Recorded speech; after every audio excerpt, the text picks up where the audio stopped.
Bonjour tout le monde, merci de venir pour ce webinaire donc, qui va être présenté par Gilles-Emmanuel Truta, donc président directeur général de la société Audio Holding, et Laetitia Maffei, la directrice générale déléguée. Voilà, l'objet de ce webinaire, c'est tout simplement l'émission obligataire. Donc, bien sûr, vont nous parler Gilles, Emmanuel et Laetitia. Mais avant tout, bonjour déjà Gilles-Emmanuel, bonjour Laetitia. Est-ce que vous pouvez nous rappeler un petit peu l'historique de Audio Holding, sa création? Je pense que ça a été créé en 1690, si j'ai bien lu. Voilà. Est-ce que vous pouvez nous rappeler un petit peu l'historique, vos différents métiers? Bien sûr, après, on parlera aussi des perspectives. Et bien évidemment, en fin de webinaire, on regardera les modalités justement et comment souscrire à cette obligation de premier rang. Voilà, donc on rappellera bien sûr les principes tout à l'heure. Bonjour Gilles-Emmanuel, bonjour Laetitia, je ne sais pas qui c'est qui veut prendre la parole en premier. Bonjour Christian, merci de nous recevoir aujourd'hui. Donc Audio est une des plus anciennes sociétés françaises, puisque effectivement, comme vous l'avez dit, cette société a été créée en 1690, donc à l'époque de Louis XIV, et avec une autre société d'orfèvrerie qui s'appelle Mellerio di Mellertz, qui est rue de la Paix. C'est les deux plus anciens orfèvres français.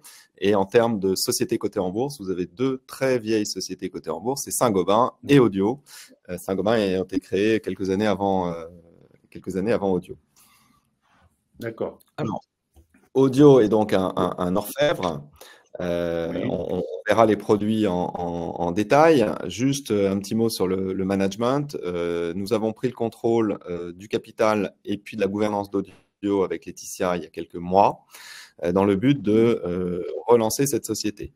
Avec l'apport du groupe CELT, qui est l'actionnaire minoritaire, et qui est représenté par Vladimir Piar, que vous voyez sur ce diagramme, sur cet organigramme, et avec une équipe qui était déjà en place, et ce qui est très important, qu'on a gardé, puisqu'on a trouvé une très bonne équipe, aussi bien dans l'atelier, dans l'usine qui est à Bretigny-sur-Orge, qu'au niveau du management. Au niveau justement j'ai cru voir que vous étiez un fournisseur royal, c'est ça, et que vous travaillez un petit peu dans toute l'Europe. Et donc, il y a bien sûr, vous allez nous présenter la gamme des couverts, etc., métaux précieux, de la porcelaine, des cristaux, des pièces de décoration exceptionnelles. Est-ce que vous pouvez nous parler un petit peu plus donc, de vos différents produits? Absolument. Donc, Audio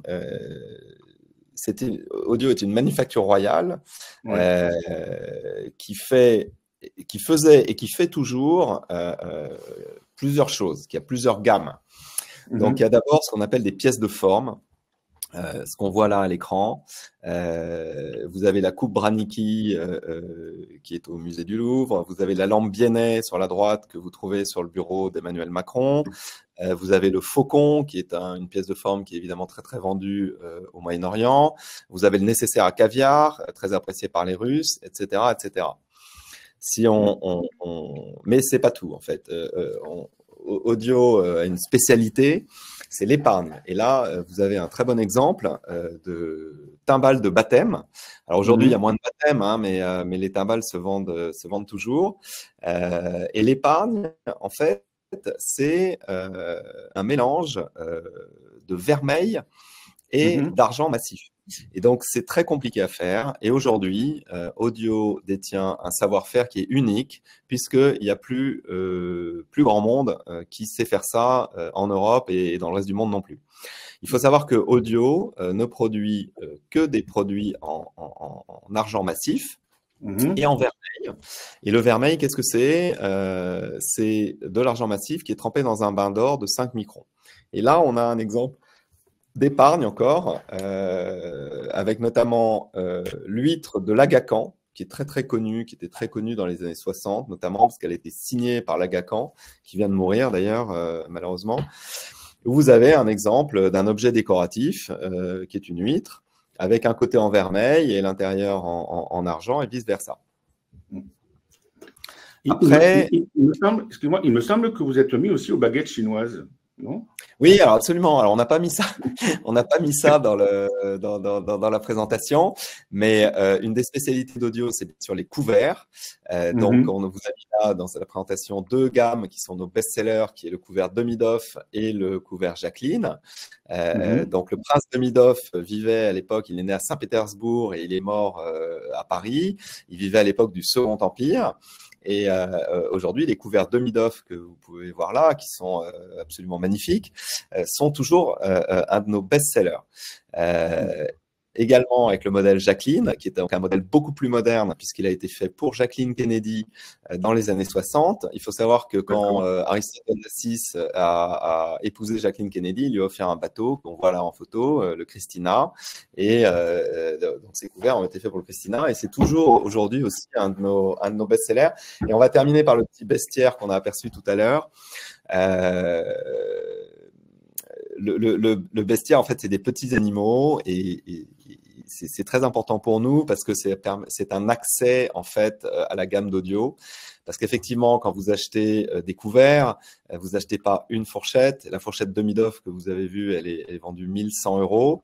Vous n'en achetez pas une, vous 12, et puis vous achetez 12 couteaux et 12 cuillères. C'est évidemment tout de suite un budget important. Alors que les animaux que vous voyez là, qui sont soit en argent massif, soit en bronze doré, soit en vermeil, sont beaucoup plus accessibles. Ça commence à 400 €, c'est entre 400 et 1000 €. Il y a des petites tortues, hein, c'est ça aussi. Oui, oui, absolument. Alors, les animaux, dépendant les pays, se vendent. C'est très amusant, d'ailleurs, la géographie. Donc, en France, évidemment, le coq et la bécasse se vendent très bien, la chasse. En Russie, c'est plutôt l'ours et le poisson, le beluga. Voilà.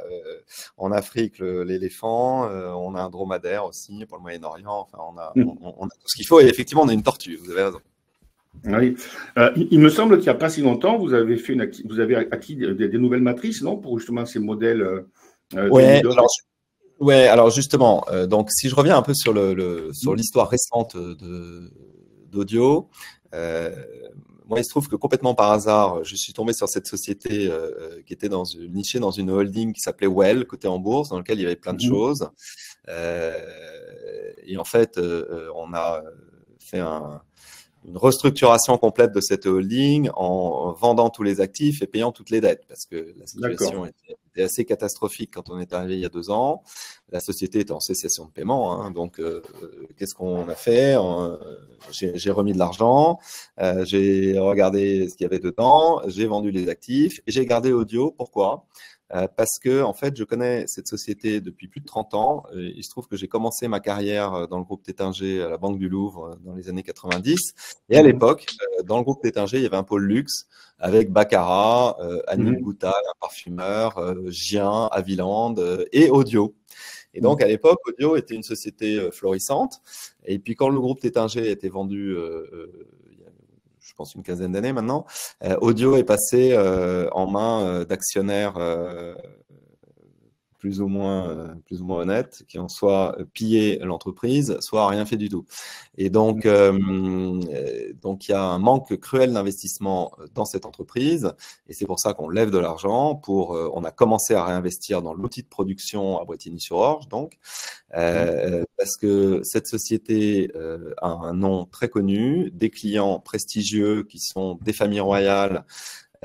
Et tout ce qui tourne autour, des stars, etc., mais de haut niveau.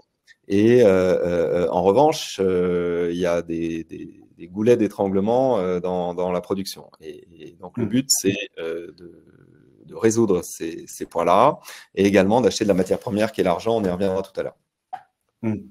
En fait, c'est ce qu'on appelle, vous êtes dans ce qu'on pourrait appeler l'ultra-luxe, en fait, c'est ça? Absolument. Alors, on va faire un petit peu d'histoire parce que vous allez voir que c'est tout à fait passionnant. Donc, Jean-Baptiste Claude Audio, qui est le second du nom. L'entreprise a été fondée sous Louis XIV, mais elle a commencé vraiment à se développer sous Louis XV et surtout sous l'Empire, puisque Napoléon et surtout Joséphine aimaient beaucoup. Tu peux tourner la page, s'il te plaît, Laetitia, voilà. Aimaient beaucoup Audio. Le berceau du droit de Rome a été fait par Audio, l'épée du sacre, et puis il n'y a pas que Napoléon, hein, bien sûr. Il y a la comtesse Branicki, comme on voit là, le prince Demidoff, et surtout Joséphine, qui dépensait beaucoup d'argent l'argent de son mari, mais aussi l'argent de l'État, parce qu'à l'époque, c'était le cas. Et donc, toute la noblesse d'Empire qui est arrivée, et la bourgeoisie, parce qu'en fait, la Révolution, c'est la bourgeoisie qui a pris le pouvoir, hein, se sont tous achetés énormément d'audio.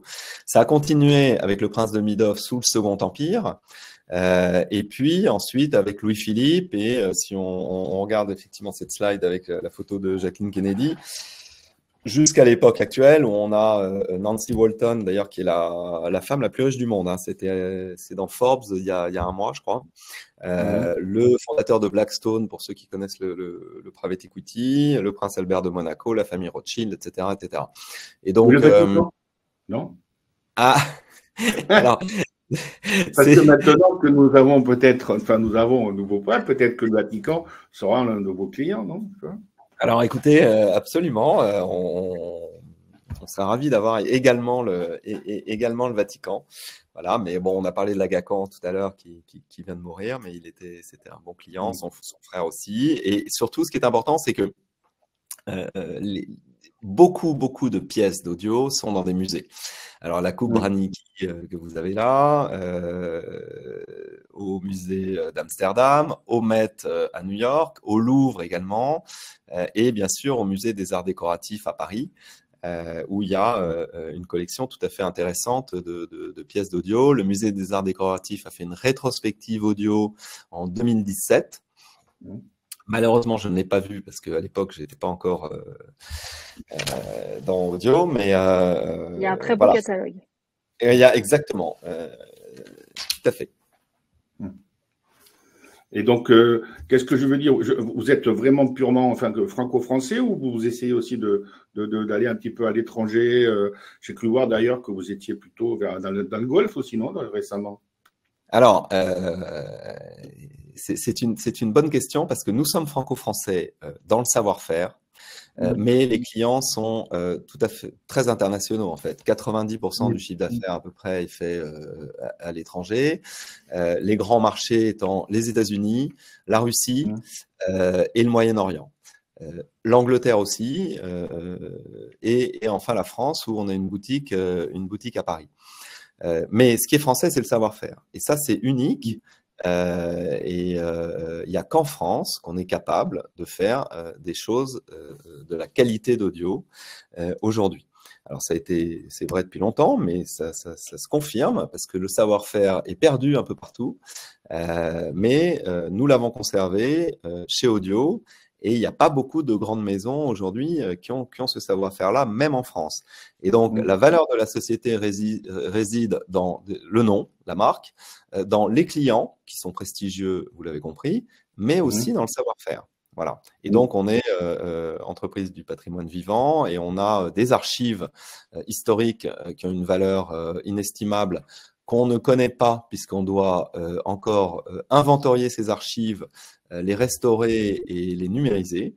Ça fait partie des investissements qu'on doit faire absolument. Et on a aussi des moules historiques qui ont également une grande valeur. Donc, mon but en tant que chef d'entreprise, c'est de créer de la valeur pour les actionnaires et donc de valoriser tous ces éléments-là qui aujourd'hui ne sont pas valorisés. Alors, si on passe effectivement sur la concurrence, il y a un écosystème dans lequel nous sommes chez Audio, qui est composé essentiellement, alors il y en a plus que ça, hein, mais on a choisi les principaux, de Puy-Forcat, de Christophe et Buccellati. Alors, ils sont tous intéressants, je vais dire un mot sur chaque. Puy-Forcat, c'est la même qualité que Audio. Pourquoi? Parce qu'on produit pour Puy-Forcat. On ne produit pas tout, mais on produit l'essentiel des couverts pour Puy-Forcat. Puy-Forcat appartient à Hermès à 100%. Et ce qui est intéressant, c'est que le positionnement de Puy-Forcat est comme Audio très luxe, mais Puy-Forcat a une gamme très moderne, très contemporaine. Et nous avons, vous l'avez vu, une gamme très classique. Et donc, il n'y a pas de cannibalisation entre les deux, ça c'est très important. Christophe, qui est un acteur français très important, très connu à l'international, lui est dans une gamme inférieure puisqu'il fait du métal argenté. Et, il y a une très belle exposition, Christophe, au Musée des Arts Décoratifs cette année. Et Buccellati, qui est donc une maison italienne. Et Buccellati, c'est très intéressant.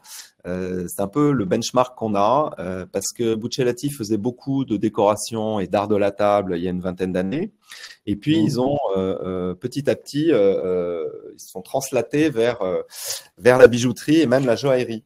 Et c'est quelque chose qu'on veut faire aussi, tout simplement parce que les marges sont très supérieures dans la bijouterie et la joaillerie que ce qu'elles sont dans les objets de déco et l'orfèvrerie, pour une raison simple, c'est que le poids d'argent ou d'or est bien inférieur dans la bijouterie que dans l'orfèvrerie classique.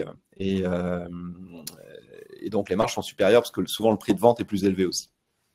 Alors justement, comme on est en train de parler de l'or, j'ai regardé un petit peu le prix de l'once d'or, ce qu'on appelle le Troy Ounce, qui valait $1 300 en mars 2019. Aujourd'hui, il vaut $3 240. Donc, soit il a augmenté de 150% quasiment sur les 6 dernières années. L'argent, c'est pareil. On est passé de $14 à $33. Est-ce que vous allez faire comme Hermès qui a dit, moi, face au tarif douanier de Trump, je vais répercuter, etc., la hausse. Alors, ça peut être la hausse des matières premières, tout comme la hausse des tarifs douaniers. Comment ça se passe du coup? Quelle est votre stratégie vis-à-vis de Alors, je vais faire une réponse politique, c'est-à-dire que je vais répondre à côté tout d'abord, puis après je rentrerai dans le vif du sujet, mais on a une slide là qui montre qu'on est vraiment dans le domaine de l'ultra-luxe. Donc, l'ultra, il n'y a pas de crise, parce qu'en fait, c'est des gens qui ont toujours de l'argent. Bon. Et pourquoi les gens achètent audio? Enfin, pourquoi notre clientèle achète du audio? Pour 3 raisons. D'abord, parce qu'ils achètent une œuvre d'art, parce que c'est absolument magnifique. Et c'est difficile à trouver parce qu'il n'y a pas beaucoup de maisons dans le monde qui font des choses comme ça, numéro 1. Numéro 2, ils achètent l'histoire de France prestigieuse. Et ça, c'est très, très important. Notre pays a un passé quand même magnifique et c'est tous ces gens qui sont qui s'intéressent en fait à la culture et à l'histoire achètent ça. Et troisièmement, ils achètent une valeur un peu valeur refuge, quoi. Une valeur refuge, exactement. Pourquoi? Parce que quand vous achetez des pièces audio, elles sont totalement liquides dans le monde entier, au coin de la rue. C'est-à-dire que vous allez toujours trouver quelqu'un qui va vous racheter ça au poids de l'argent ou au poids de l'or. Au moins. Probablement un peu plus, mais au moins. Et donc, tout le monde sait qu'on peut avoir soit des revers de fortune dans la vie, ou soit on veut simplement transmettre à ses enfants quelque chose. Et donc, audio, on l'achète pas que pour soi, pour les générations futures. Et ça, c'est très important. Après, pour répondre plus précisément à votre question, effectivement, s'il y a des tarifs douaniers de 10, 20, 30%, ça n'a pas d'impact sur la clientèle. Si c'est 200%, là, c'est ingérable. On est bien d'accord. D'accord. Juste au niveau en fait, si j'ai bien compris, votre marché de l'ultra-luxe s'élargit en fonction du nombre de millionnaires ou milliardaires qu'il y a dans le monde. Alors, c'est exactement ça. J'ai cru voir qu'en 2000, il y avait 14,7 millionnaires dans le monde et aujourd'hui, il y en a quasiment 60. Donc, donc, bien évidemment, le premier, c'est les États-Unis, les deuxièmes, c'est la Chine et nous, on est quand même sur le podium en étant 3e. Ça, c'est une étude faite par UBS. Qu'est-ce que vous en pensez? Est-ce que vous êtes vraiment corrélé à ça? Non, mais c'est exactement ça. En fait, je dirais que le timing pour audio est très bon. Et le timing, c'est très important. Hein. C'est aussi important que le produit ou même que la gestion de la société. Et là, on a un bon timing chez Audio. Pourquoi? Parce que d'abord, suite au Covid, il y a un retour aux arts de la table et à l'intérieur. Les gens dépensent de l'argent pour leur intérieur et les pièces d'audio, que ce soit des pièces de décoration ou des couverts, rentrent dans ce cadre-là. Ça, c'est important. Et deuxièmement, comme vous l'avez dit, il y a de plus en plus de millionnaires sur Terre et de milliardaires. Bon. Donc ça, c'est important aussi parce que quand on a de l'argent, qu'est-ce qu'on cherche à faire? On cherche, 1, à se faire plaisir, 2, à épater son voisin. Ça aussi, c'est important parce que c'est la nature humaine. Et troisièmement, on cherche également une valeur refuge parce que si ces gens-là ont gagné tant d'argent, c'est qu'ils sont quand même pas complètement stupides et qui savent ce qui vaut quelque chose. Et donc c'est pour ça que Audio est bien positionné. Si on regarde les slides là, on a une boutique à Paris, rue Royale, que j'invite les internautes qui nous écoutent à visiter. Tu peux mettre la slide, s'il te plaît, Laetitia. Voilà. Donc, rue Royale, on est à côté de Christophe, de Bernardo, de Dôme, de tout le monde. Donc, on est très bien situé, à 2 pas de l'hôtel de Crillon, enfin, dans un bel emplacement. Et ensuite, effectivement, vous voyez sur la slide d'après qu'on a un chiffre d'affaires qui est où il y a beaucoup de changements dans la géographie. Alors, on voit qu'en 2023, la Russie, ça représentait un montant important. La Russie est un très gros marché avec l'Ukraine. On espère vraiment que les hostilités vont cesser pour pouvoir reprendre ce marché, parce que vous voyez qu'en 2024, à cause de la situation, évidemment, on n'a pas eu et des sanctions, on n'a pas eu de chiffre d'affaires en Russie. Les États-Unis sont aussi un pays très important. Et pourquoi est-ce que la France, tout d'un coup, et l'Italie sont très fortes?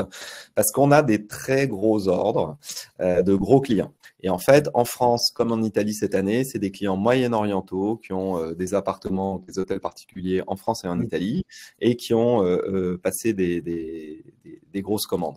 Le marché UK est un peu spécial. C'est un marché qui est à 80% un marché d'architectes d'intérieur pour des bateaux, pour des yachts.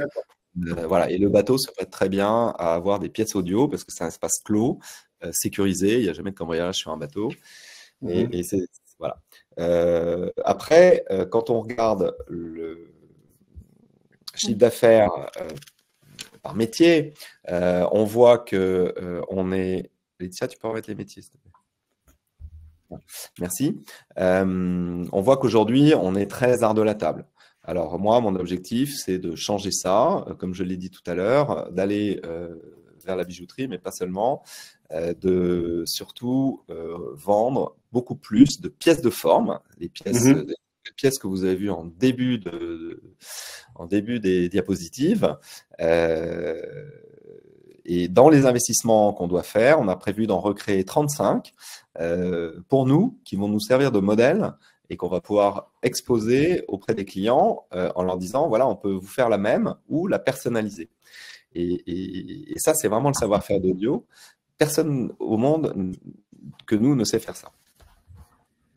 Ça, il faut... Justement, je vais vous couper 2 secondes, mais pour pouvoir avoir ce niveau de technicité, il faut avoir, comme vous avez dit au début, un savoir-faire, des gens compétents. Vous allez les chercher où? Parce vous êtes obligé d'embaucher, du coup, non? Des personnes qui viennent, je ne sais pas, des Colboul ou ailleurs. Exactement. Donc, alors, le numéro 1, c'est d'abord lever des fonds. Deuxièmement, investir dans la production, ce qui nous permettra de produire plus et donc évidemment de faire croître le chiffre d'affaires de manière importante. Parce qu'aujourd'hui, Audio est une toute petite société. On verra tout à l'heure les chiffres, mais on ne va pas rester comme ça. Donc pour ça, il faut qu'on achète quelques machines. On a déjà commencé à le faire.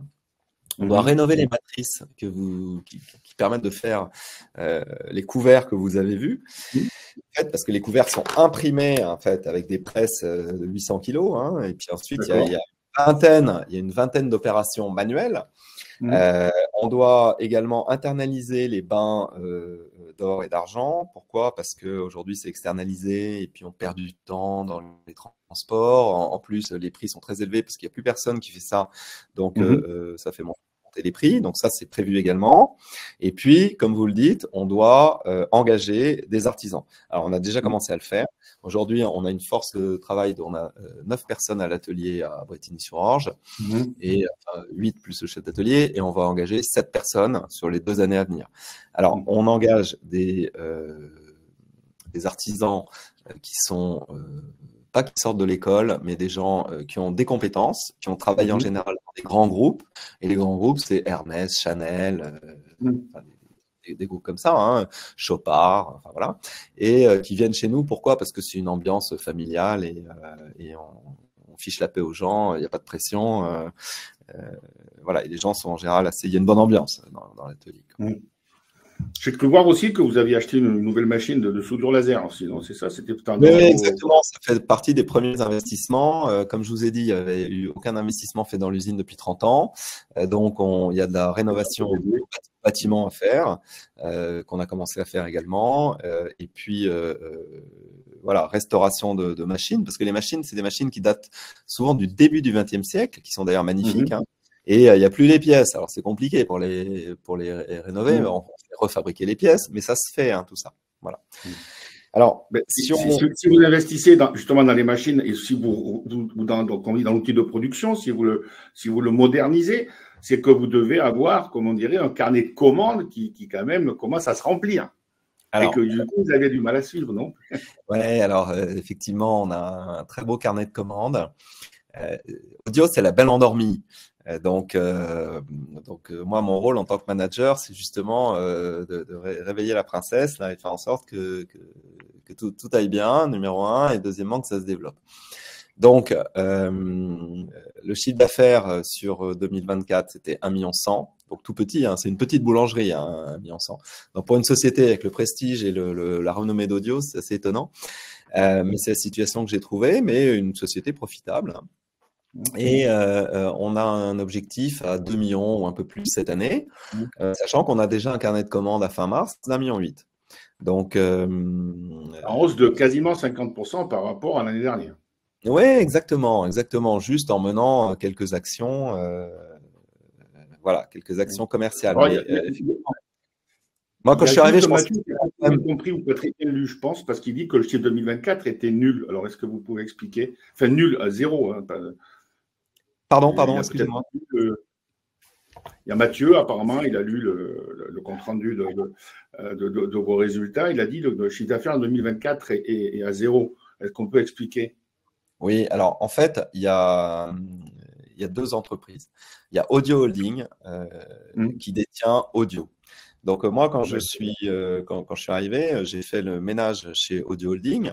Le ménage est presque terminé. Hein. On a injecté de l'argent, on a payé tous les gens qui n'avaient pas été payés depuis 2021, hein, quelquefois, et des sommes considérables. La Société Générale qui gère nos titres, hein, parce que la société est cotée en bourse, on lui devait à peu près 150 000 euros. Enfin, c'est pas des petites sommes. Donc on a payé tout le monde. On a vendu, comme j'ai dit, toutes les participations. Et Audio, c'est ça.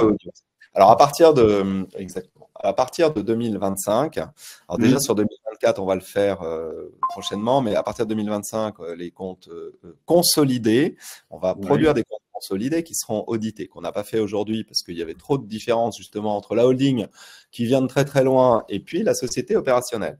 Ce qui est important, c'est la société opérationnelle, parce que demain, ça va être consolidé, donc ça va être la même chose. La société opérationnelle, comme vous pouvez voir sur le tableau que présente Laetitia là, en 2024, il y a une très belle marge nette, hein, puisque la marge nette a doublé par rapport à 2023. On a à peu près 12% de marge nette, ce qui est remarquable sur un petit chiffre d'affaires comme ça. Voilà. En 2025, vous voyez qu'on prévoit de faire 2 millions 100 et puis après 3 millions, etc. Donc on ne dit pas qu'on va faire non plus 50 millions l'année prochaine. On reste très prudent.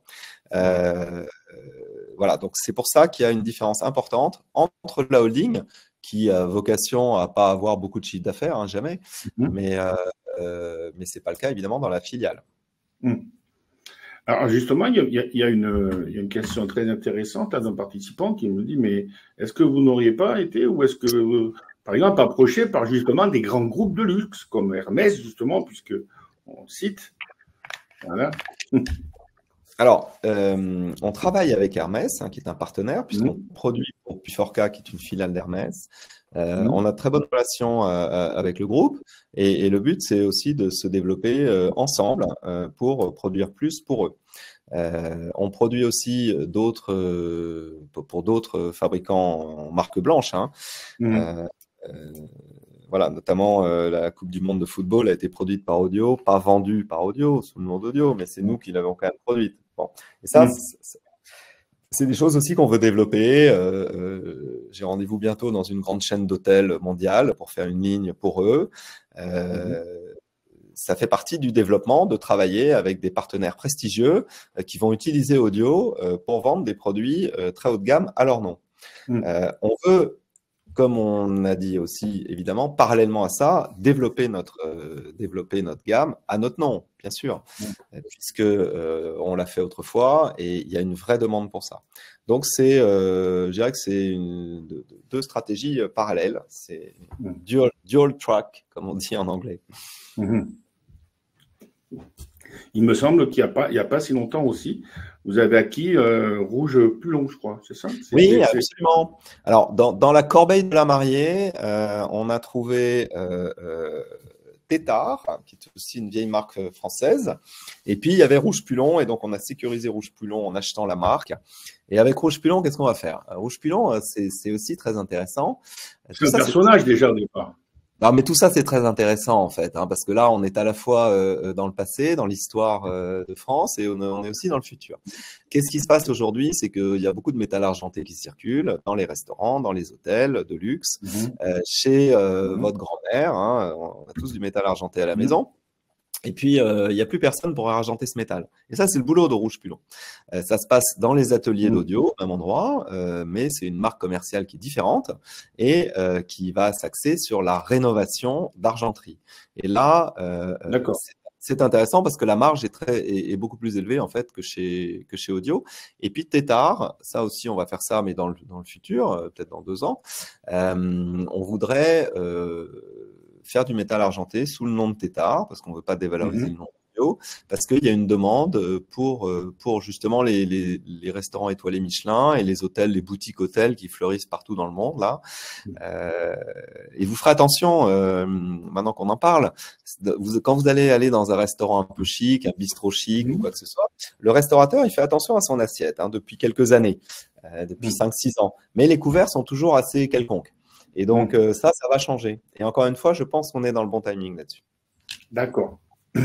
Alors, juste au niveau, avant de parler bien sûr de l'émission obligataire, puisqu'il y a déjà une question là-dessus, mais au niveau des sites, donc vous êtes à Brétigny-sur-Orge, c'est ça? Et puis apparemment, il y a un poste qui a été créé à Dubaï, c'est ça?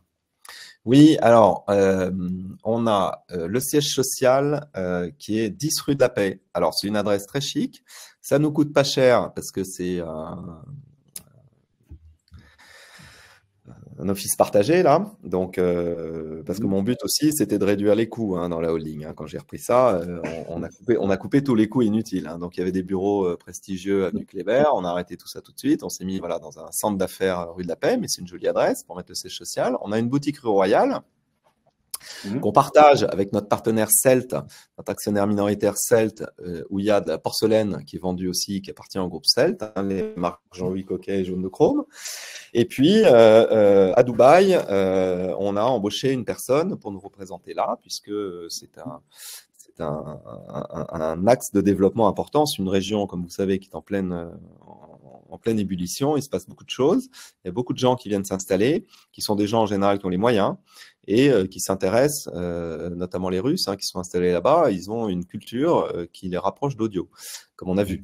Voilà. Et puis après, il y a toute la clientèle Moyen-Orient, indienne, qui est installée aussi à Dubaï et dans le Golfe, de manière générale, parce qu'il n'y a pas que Dubaï. Il y a le Koweït, il y a Abu Dhabi, il y a l'Arabie Saoudite, il y a le Qatar. Voilà, c'est une région où il se passe beaucoup de choses et c'est naturel pour nous d'y être. Et pourquoi pas la Chine, alors, puisqu'ils sont le deuxième plus gros pays fournisseur de millionnaires? Oui, alors, on est une PME toute petite encore, on ne peut pas aller partout. Ouais, d'accord. Donc, évidemment, l'Asie nous intéresse, le Japon, la Corée d'abord, et puis peut-être la Chine un peu plus tard, oui, effectivement. Mais déjà, on va se concentrer sur nos marchés actuels, qui sont, je répète, États-Unis, Angleterre, Russie quand on pourra, et Moyen-Orient. Et puis après, effectivement, l'Asie, ça fait du sens, oui. D'accord. Alors, justement, on va peut-être parler un petit peu de cette émission obligataire. Alors, si je fais le résumé de ce que vous avez dit, donc 2024, c'était la fin de la phase de restructuration, c'est ça? Voilà, 2024, c'était ça. Et donc, en 2025, Ben là, donc, du coup, il y a la modernisation un petit peu donc, de tout l'outil de production. Vous avez acquis des nouvelles matrices pour pouvoir travailler. Vous apparemment aussi rénover les bâtiments, acheter des soudures laser, moderniser l'outil de production, embaucher des personnes pour faire travailler tout ça. Est-ce que j'ai bien résumé? Oui, vous avez bien résumé. On a peut-être une slide sur ce qu'on a fait en 2024-2025. Je ne sais plus si on l'a dans cette. Oui, celle-là. Voilà. En fait, quand on arrive quelque part, d'abord on restructure. Alors dans la holding, il y avait beaucoup de choses à faire. Ça nous a pris 1 an et demi. Hein, on l'a fait. Maintenant, c'est quasiment terminé. Et puis dans la filiale, on a fait un audit de tout ce qu'il fallait faire. Et là, on s'est aperçu qu'effectivement, il y avait pas mal d'investissements à faire. Alors pas mal d'investissements, ça reste raisonnable, hein, mais encore faut-il le faire. Donc, on a aussi pris le contrôle de la filiale audio parce qu'il y avait une option qui n'avait pas été exercée, qu'on a exercée. Et comme on a la chance d'être coté en bourse, en fait, il y a aussi un travail à faire qu'on a commencé à faire sur le titre audio, l'action audio qui était. Alors, on est au marché libre qui s'appelle Access maintenant. Ouais. Mais il y avait en 2024, il y avait peut-être une cotation par mois. Aujourd'hui, on a presque une cotation par jour. Alors, c'est pas. D'accord. La liquidité n'est pas formidable. Alors, mais à quand Euronext Growth? À quand Euronext Growth, du coup? Anciennement appelé Alternext. C'est ça. Alors, pour le moment, on est bien sur le marché libre. En temps utile, on fera ce qu'il faut pour passer sur Euronext Growth. Mais on veut d'abord se développer, montrer des chiffres et avoir déjà une meilleure liquidité sur Access avant de… Parce que, encore une fois, moi, je fais attention aux frais. Et donc, tout ça, ça coûte très cher. Il y avait des frais considérables dans cette société, dans la holding. Hein, je parle de conseils, d'avocats, de tout ce que vous voulez. On en a encore eu beaucoup sur 2024 parce que la restructuration, ça coûte cher, parce qu'il faut se battre un peu. Hein, et donc, il faut prendre des conseils. Sur 2025, ce sera, j'espère, très réduit. Mais là, on veut réduire les coûts, quoi. Voilà, notamment les coûts financiers, des intermédiaires financiers également. Donc pour le moment, on reste sur Access. Alors, je vais répondre à Francis qui me dit sous quelle référence Audio Holding est-elle cotée en bourse. Le mnémonique, c'est MLODT. Voilà, MLODT. Hein, c'est une valeur d'ailleurs qui est éligible au PEA et au PEA-PME. Hein, donc je répète, MLODT. Alors, est-ce que vous vous rappelez depuis quand ça cote Audio Holding? Alors, avant, ça s'appelait Well. Donc, nous, on a changé de nom en Audio Holding puisqu'on a quasiment plus qu'audio dedans. Alors, c'est important aussi de savoir qu'on avait… avant, il y avait une participation dans Vernier, une société d'éoliennes cotée en bourse aussi. On a tout passé à zéro. C'est pour ça que sur 2022, déjà, on a publié les comptes 2022 et 2023 seulement le 15 janvier parce qu'on n'avait pas accès à l'information. Hein, donc, c'était très, très compliqué de retrouver l'information. On a quand même réussi à force de menaces et de choses comme ça. Grâce aussi à nos équipes, notre cabinet comptable et à Grande Thornton, qui est notre CAC, hein, que je remercie par la même occasion. Et là, on a passé tout à zéro. Mais en 2025, on va probablement pouvoir avoir des reprises sur provision parce qu'on a une créance sur Vernier à travers une autre filiale qui nous reste, qui s'appelle Well Energy. On va probablement récupérer 1 450 000. Donc, voilà, donc ça, c'est une bonne nouvelle. D'ailleurs, vous avez 51%, il me semble, de Well Energy, non? Oui, exactement. Alors, donc, c'est pour ça qu'on la garde. Donc, on n'a pas récupéré l'argent qu'on estime qui nous est dû. Et puis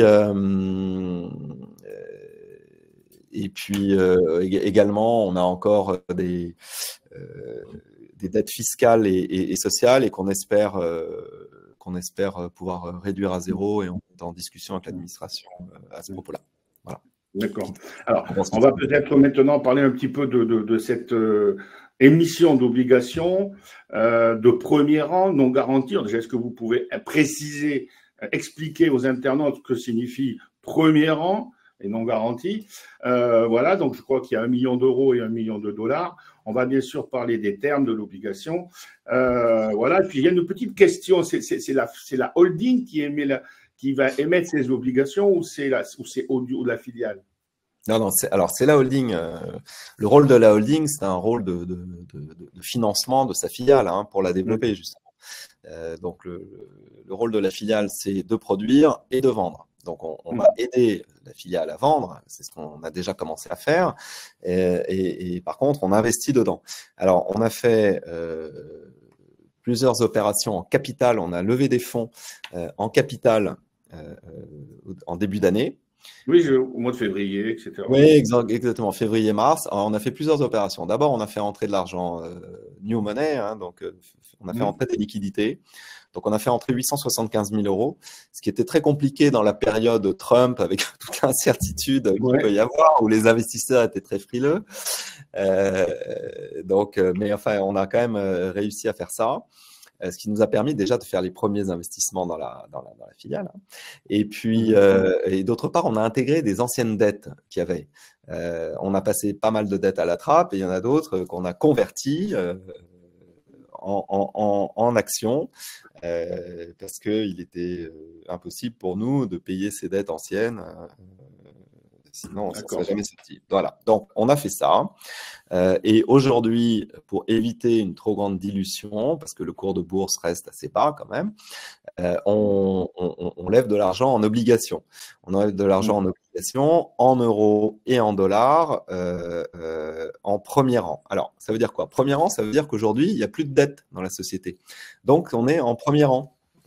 S'il y avait d'autres dettes qui étaient avant, aujourd'hui, je vous dis, à part les dettes fiscales et sociales, mais qu'on espère soit éviter de payer, soit avoir un étalement sur plusieurs années, on verra, il n'y a plus de dettes financières en fait. Hein. Donc ça, c'est important. C'est pour ça qu'on est en premier rang. Après, pourquoi est-ce qu'on a fait euro et dollar? Bon, euro, c'est assez naturel, mais j'ai quand même des investisseurs qui m'ont dit, oulala, à 5 ans, je ne sais pas si l'euro existera encore. C'était une raison pour qu'on fasse du dollar. Et en plus, on va consacrer une partie importante de cette émission obligataire à acheter des lingots d'argent et d'or aussi, mais enfin surtout d'argent, qui est la matière première qu'on consomme. Alors, c'est des lingots industriels. Mais là, ça, c'est très important parce que… Vous les achetez sur les marchés financiers à Londres ou à Chicago? Les deux. Alors, déjà, on ne va pas acheter de l'argent papier. Alors, on ne va pas acheter de l'argent papier, on ne va pas acheter des ETF, on ne va pas acheter des choses comme ça, on va acheter de l'argent physique. Donc, on travaille avec plusieurs courtiers. Et les courtiers qui vendent de l'argent physique, ils sont en Suisse ou en Allemagne, en Europe. D'accord. Et en Angleterre. Donc, on travaille et eux, ils se couvrent du coup. Alors, non, mais ce qui est important, il y a deux choses importantes là-dedans. 3. Premièrement, c'est de l'argent physique. Deuxièmement, c'est de l'argent recyclé, donc qui est ESG, qui ne vient pas de on ne sait pas où. Et troisièmement, cet argent sera stocké pas à Bretigny-sur-Orge, parce que c'est dangereux, mais sera stocké chez le broker. Et on fait venir chez nous les quantités dont on a besoin pour travailler. Au fur et à mesure, d'accord. Alors, ce que je peux rajouter, peut-être, je précède vos questions, hein, Christian, c'est qu'en fait, si on fait un peu d'histoire, parce que je me suis du coup, depuis que je suis devenu actionnaire d'Audio, j'ai beaucoup travaillé sur le marché de l'or et de l'argent, qui est assez complexe, comme chacun sait. Donc nous, d'abord, on ne fait pas de spéculation. Ça, c'est important. Après, si on se replonge dans l'histoire, en 1640, Charles Ier, qui était roi d'Angleterre, les riches anglais, la bourgeoisie et l'aristocratie stockaient leur or à la Tour de Londres.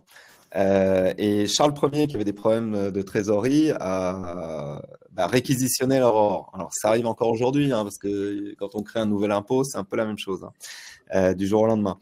Et donc, qu'est-ce qu'ont fait les riches anglais à l'époque? Ils sont allés déposer leur or, qui étaient soit des pièces ou des lingots ou des pièces d'orfèvrerie chez leur orfèvre. Et leurs orfèvres sont devenus en fait leurs banquiers en leur donnant un certificat de dépôt. Et en fait, c'était un peu le début de la monnaie fiduciaire, ça. Puisque le certificat de dépôt, c'est un bout de papier que les gens ont commencé à s'échanger. Et c'est comme ça que les orfèvres sont devenus quelque part des banquiers de l'Angleterre et puis de la France de cette époque-là. Et donc là, finalement, on répète un peu l'histoire parce que qu'est-ce qu'on fait là? On va acheter du métal qu'on va garder en réserve et qu'on va utiliser pour la production. Mais une fois qu'on a produit une pièce en argent, c'est toujours de l'argent. Vous voyez ce que je veux dire? C'est plus un lingot, c'est un produit fini, mais c'est la même chose. Ça reste chez nous jusqu'à ce que ce soit vendu au client. Quand c'est vendu au client, on a des espèces qui rentrent. Et avec ces espèces, on va racheter de nouveau de l'argent. Et donc, Oui, on a… l'argent, il bouge. Le prix de l'argent monte. Jusqu'à présent, il a toujours monté. Mais si jamais il baissait, est-ce que, je sais pas, comment vous faites? Vous couvrez ou pas? Non. Alors, comme je vous le disais tout à l'heure, on n'est pas des spéculateurs. Par contre, on a un risque. Aujourd'hui, on a un risque, c'est que le prix de l'argent monte, parce qu'il valait il y a quelques mois 20 $ l'once. Là, il vaut 30. Et puis, si on écoute les oracles divers et variés, il y en a qui disent qu'il peut aller à 50, voire même à 500. J'ai entendu ça.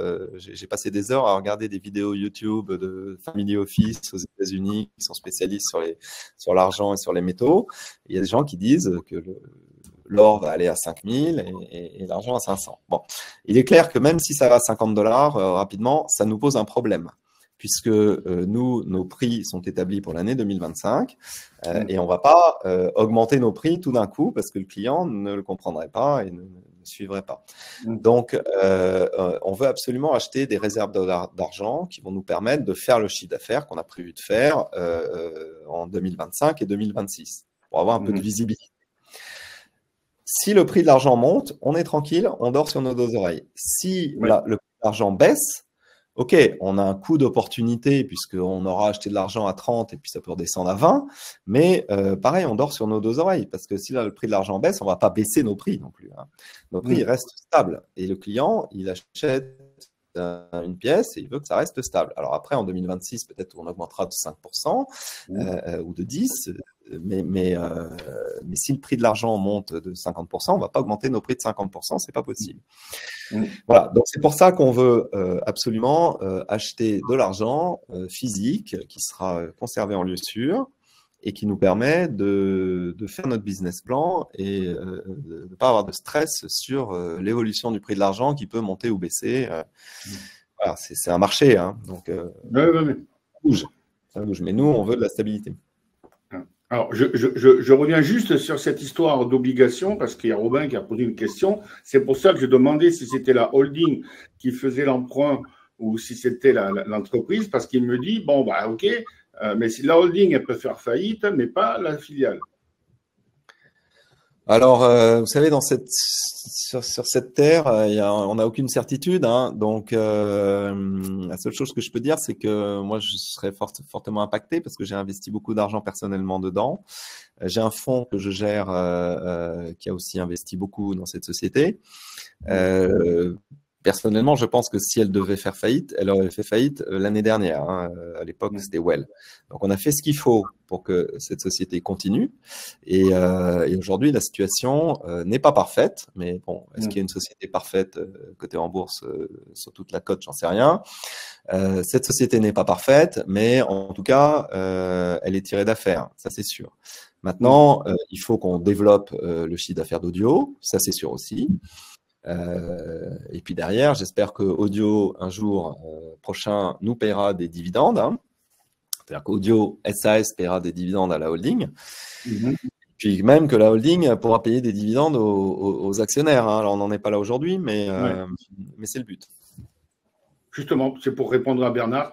Quelles sont, d'après vous, les perspectives du titre à peu près, même si on ne peut pas prévoir, c'est clair. La bourse, c'est l'offre et la demande, tout ça. Mais bon, vu que aujourd'hui, ça vaut, enfin, on va dire autour de 40 centimes d'euros, que vous dites que la société est sortie d'affaires. Voilà, que pensez-vous en tant que… Alors, je pense que le cours du titre est assez bas.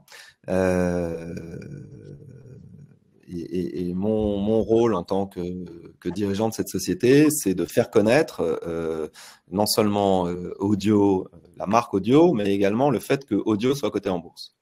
Et donc, on s'y emploie. On a fait un roadshow là, pour la première fois au mois de mars. Et puis, on va régulièrement aller voir les investisseurs pour les intéresser au fait déjà qu'on existe. Et deuxièmement, que cette société a une perspective parce que c'est aujourd'hui une des rares sociétés dans le luxe et même dans l'ultra luxe qui reste indépendante en fait. Hein. Il n'y en a plus beaucoup. Hein. Il y en a quelques-unes encore, mais il n'y en a plus tant que ça. Une des dernières, justement, c'était Buccellati, qui a été rachetée par Richemont en 2017 à la famille. Bon, voilà, donc je trouve que c'est intéressant. C'est pour ça que, personnellement, je me suis impliqué aussi. Hein. Alors, je ne sais pas si vous pouvez répondre ou pas. Il y a Alexandre qui demande quel est le flottant sur Audio Holding. Oui, alors c'est une bonne question.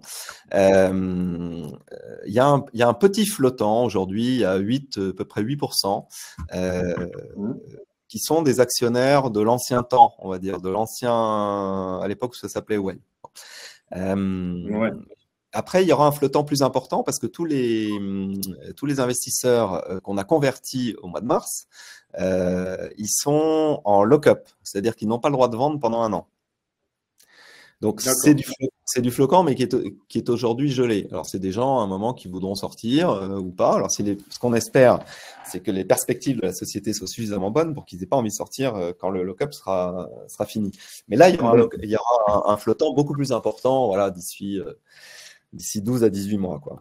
Et est-ce qu'il ne serait pas aussi intéressant Est-ce qu'il ne serait pas intéressant d'avoir un contrat d'animation de marché avec, je sais pas, une société de bourse lambda? Encore une fois, moi, je réduis les coûts. Alors, un contrat d'animation, ça coûte cher. Ah ouais. Si c'est pour que l'animateur cote un titre par jour, ça ne m'intéresse pas. Donc aujourd'hui, on n'en aura pas. J'aime mieux faire une communication sur le titre, aller rencontrer les investisseurs, faire des webinaires comme aujourd'hui, expliquer ce qui se passe. Je pense que c'est plus utile que de dépenser de l'argent avec des intermédiaires. D'accord. Juste une question. Alors, on va peut-être rappeler les modalités. Hein. Donc, c'est la valeur nominale, c'est 1 000 €, c'est ça, ou et 1 000 $. C'est ça. C'est donc d'une durée de 5 ans, un taux facial de 8% et un remboursement au pair, c'est-à-dire la valeur nominale, à la fin des 5 ans. C'est ça, donc la date limite de souscription, donc là, ça sera le 30 mai. Mais il y a une personne c'est Marc-Antoine, qui me dit, est-ce qu'après, elle va coter sur le marché secondaire ou pas, ou comment ça se passe? On a envie de revendre son obligation? Alors non. On a demandé à notre intermédiaire, justement, dépositaire, qui est la Société Générale. Et en fait, ils ont refusé parce que l'émission est petite. Hein, c'est une petite émission. Et donc, on aurait émis 10 ou 20 millions, probablement, ils auraient accepté. Donc, l'obligation ne sera pas cotée. En revanche, s'il y a des investisseurs obligataires qui souhaitent sortir, eh ben, qu'ils nous le fassent savoir et on essaiera de leur trouver une contrepartie. Voilà. Ok, donc voilà, ça c'était pour répondre à Marc-Antoine. Juste pour aussi répondre à une petite question de Mathieu, est-ce que vous pouvez nous donner comme ça un tout petit ordre d'idée de ce combien les investisseurs ont mis dans ce fameux lock-up de Nantes? Ah oui, alors il y a eu près de 3 millions en fait. Hein. D'accord. Donc, est-ce que vous pouvez donc maintenant nous rappeler, parce que je vois que le temps passe très vite, l'objet de ces emprunts? Voilà, le pourquoi vous émettez 1 million d'euros et 1 million de dollars d'obligations, et puis comment on fait pour souscrire, tout simplement. Alors, 1 million d'euros et 1 million de dollars parce qu'il y a des investisseurs qui aiment mieux le dollar que l'euro. Effectivement, c'est assez intéressant, je pense, pour un investisseur de souscrire une partie 10 000 € en euros et 10 000 € en dollars. Ça diversifie le portefeuille. Donc, c'était une excellente suggestion d'un investisseur, d'autant plus que l'argent, on l'achète en dollars hein, à la fin. Donc ça fait du sens. Ensuite, on va utiliser cet argent, comme le montre la slide là, qui est assez détaillée, pour embaucher des artisans, pour recréer 35 pièces de forme qui vont nous servir de modèle, pour avoir un peu un stock de couteaux et de choses comme ça dont on a besoin. On veut internaliser les bains d'or et d'argent et on veut acheter un stock tampon, on va dire, une réserve métallique d'argent et d'or. En fait, ce qui D'accord, c'est ça. Donc, c'est vraiment faire des stocks. Oui, allez, excusez-moi. Oui, ce qui est important de savoir sur Audio, c'est qu'on s'est rendu compte qu'il n'y avait pas un problème du côté de la clientèle, pas de problème de demande, mais un problème du côté de la production, qu'il fallait vraiment améliorer, notamment d'abord avec la rénovation des matrices, parce que avoir des matrices trop usagées, c'était une perte de temps dans la production énorme. Donc, voilà, on s'est rendu compte qu'en améliorant la production, on peut du coup après augmenter les ventes et augmenter la clientèle. C'est ça l'objectif. Et c'est pour ça qu'on trouvait que c'était intéressant, que c'est une société qui est vraiment intéressante, qui est très loin de son potentiel. D'accord. En plus, comme vous dites, elle date quand même de 1690. Donc, voilà. Et comme on dit, il y a un certain savoir-faire. Elle fait partie de l'entremise du patrimoine vivant, etc. Donc, OK. Juste, quelles sont les… Donc, oui, ce que je voulais te dire, c'est que c'était par minimum 10 obligations, hein, c'est ça. Exactement. Donc, l'investissement minimum, c'est soit 10 000 euros, soit 10 000 $, soit les deux. Exactement. Au départ. Voilà. Juste pour répondre à une question, combien de pièces vous créez par jour? Ah, c'est une bonne question. Non, mais la réponse est très difficile en fait parce que ça dépend ce qu'on produit. Si on produit une pièce de forme, une lampe Biennet, que vous avez vu la lampe Biennet là au début, il y a 600 pièces dans la lampe Biennet. Donc, est-ce qu'on produit les 600 pièces ou est-ce qu'on produit la lampe? Vous voyez, bon. Ouais. Donc, c'est très compliqué de répondre à ça. Après, si on produit les couverts demi-doff, où il y a une finition manuelle sur toutes, mais demi-doff, c'est très ouvragé, donc la finition prend beaucoup plus de temps que sur la ligne Jacqueline ou Trocadéro, qui est très lisse. Par contre, là, il y a plus de polissage. Donc, et donc, en fait, comme on oriente notre production aujourd'hui vis-à-vis des commandes, on peut pas répondre à cette question. D'accord, OK. Bon, ben, je vois qu'il est 15h30, le temps passe vite. Est-ce qu'il y a d'autres questions concernant cette levée obligataire, concernant l'historique de l'entreprise? Je vois qu'apparemment non. Je pense qu'on a répondu quasiment à toutes les questions. Donc, je répète, l'emprunt, c'est 1 million d'euros et 1 million de $. Ce sont des obligations avec donc de valeur nominale 1 000 euros et 1 000 $. La quantité minimum, c'est 10. Donc, l'investissement, c'est 10 000 $ ou 10 000 euros d'une durée de 5 ans avec un taux facial de 8% et un remboursement au pair au bout des 5 années. Voilà, vous avez jusqu'au 30 mai 2025 pour pouvoir souscrire. Alors, est-ce que tout simplement on peut montrer qu'on va directement sur votre site pour souscrire ces obligations? Laetitia, je te laisse répondre. Oui, sur le site, il y a une page dédiée où vous pouvez télécharger les documents pour la souscription, le bulletin de souscription, et à nous renvoyer, compléter avec votre document d'identité. Et puis, vous trouvez toutes les informations sur le site. D'accord. Alors, moi, je l'avais ouvert. Je vais voir si je peux la mettre ou pas.